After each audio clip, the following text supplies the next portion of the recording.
When we get clarity on who we want to become, what should our focus be? So like I've got a couple guys that I like to consider mentors, even though I don't like hang out with them. I don't really know them very well, but I really look up to what they've accomplished. They've accomplished a lot of what I'm trying to accomplish for my lives. So I study them very heavily, and I'm very, very intentional about who I study. I don't study a lot of people. I hear all these people reading all these books, and I read a lot of books, but I read a lot of books. I'll read like one book like 15 times. Like I'll read a book and I'll immerse myself in that book till I've mastered that book. But I don't want to go out there and read 500 authors. Like I want to identify, okay, who's created what I want to create, and let me study them on a hardcore level. Dude, so with that being said, man, do you have any last words of motivation or inspiration that you'd like to leave our listener base with so they can go out there and create that amazing business and life that they know that they truly want and deserve? Yeah. I mean, guys, it comes down to passion. I mean, you got to find your passion. You got to understand what is it you want to work so hard for. Once you can identify what your passion is, you need to write it down. You need to write it down in a journal. You need to figure out how you can build up those goals. But what is it you're going to have to do in order to make sure that you actually can follow through with whatever that passion is? But this passion is more than just goals. People write down goals all the time. I mean, we just hear the first of the year, right? I mean, you may have done your business plan in October, November to get you set forward for what you're going to do in 2016. But if you look at your goals, most people probably just put a number. You put a number out there, say, I want to make, I don't know, $500,000 this year, whatever it may be. But the question I would have for you is that if you made $500,000 here in 2016 per se, if it's just $500,000, how is that $500,000 going to change your life? Maybe last year you made $350. This year it's going to be $500. How's that $150 difference going to change your life, change your family's life? Is it or is it not? If it's not, and it's not going to buy you that second home, it's not going to get your kids through private school, it's not going to do whatever it might do, and it's not something that has a burning desire that's created in your gut, then you have to ask yourself that question, is this a worthy goal, right? Is this really going to push and drive me passionately enough to continue to move things forward? That's the question you have to ask yourself. So in order to do that, though, you have to understand that it's all about mindset. You have to be able to look at that on a daily basis, get that burning desire in you every morning you wake up to push yourself through the day. Because that's going to make you, one, think differently, feel differently, but act differently. Because without the passion, without that burning desire that you carry in yourself, none of that's even worth it.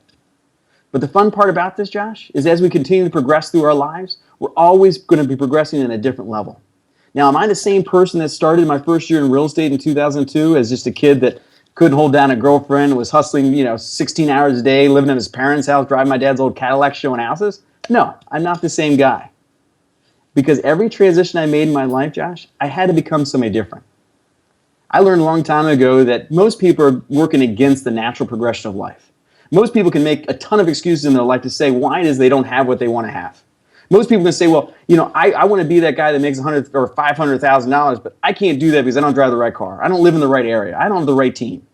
Bullshit, bullshit, bullshit. What the reality is, and the natural progression that most people need to live their life is, they have to understand that, they have to become somebody different. Me at a new agent, or somebody that's making $100,000, or somebody that was struggling in 2007, I'm not the same person that I am in 2016. I had to become somebody different.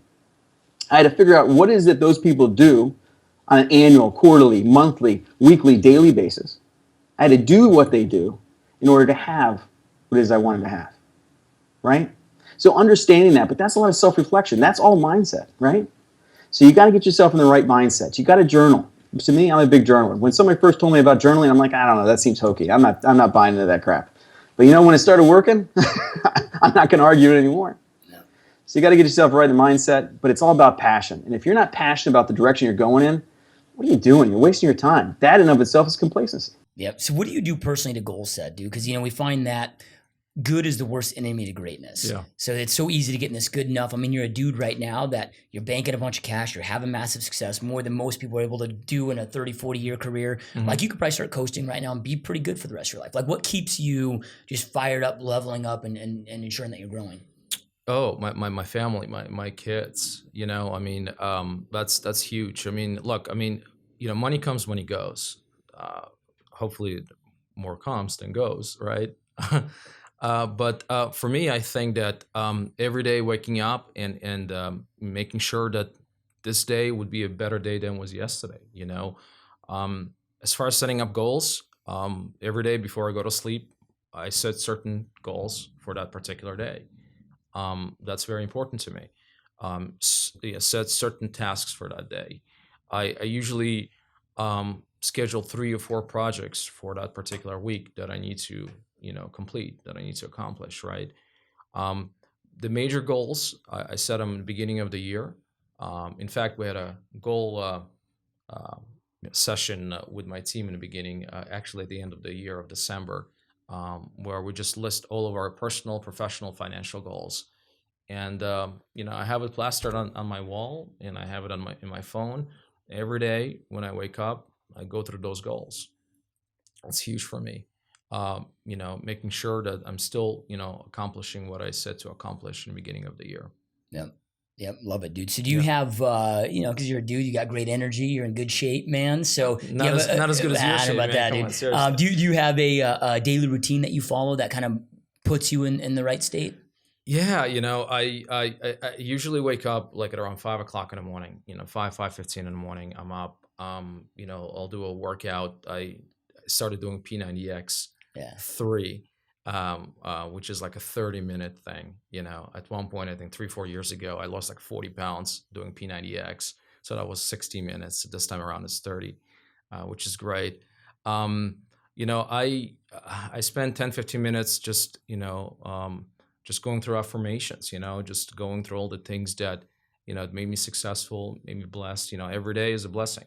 Waking up, seeing a sky and sun, and seeing your family, your kids, it's a blessing. So for me, just again, every day be grateful. I'm super blessed with everything that I have, and just make the best out of it. That's it. Don't overcomplicate things. Just keep it simple and work hard at it. That's all you gotta do. Like, just get up and actually do it. Like my grandfather and my father taught me, 90% of life is just showing up. That's physically and mentally. But if you show up and you're willing to do it and commit to it, you're gonna do well. But you gotta show up and actually be willing to work. Yeah, so badass.